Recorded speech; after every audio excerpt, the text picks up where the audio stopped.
Charles Dickens, in his novel, creates a delightful character called Wilkins Macabre. And Wilkins Macabre goes from alternately from despair because of financial difficulties to great hope, because he uses the phrase over and over, something will turn up, something will turn up.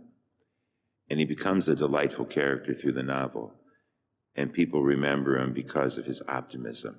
In the face of repeated downfalls over his finances, he keeps coming back with the phrase, something will turn up. He has great hope. The prophets were like that in the Old Testament, like Isaiah, where they sometimes would get very depressed because the people just were constantly turning away from their teaching, turning away from God, and living in infidelity, and they would become depressed. And the people often were depressed because they were hoping for the Lord to return them to their homeland, to Jerusalem, and there was such delay. But Isaiah and the prophets continued with the same idea that something will turn up. And that something that turned up, of course, was the birth of Jesus Christ. That Jesus was born, the day of the Lord has come. He was born into our lives and is present with us.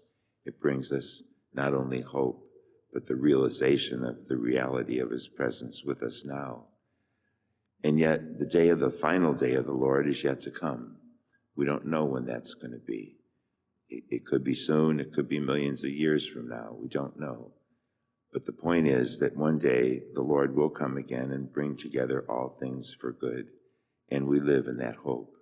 And in our individual lives, when we do pass away to heaven, we have the reality that then, even for us individually, the Lord will bring us into his kingdom if we have been faithful to him.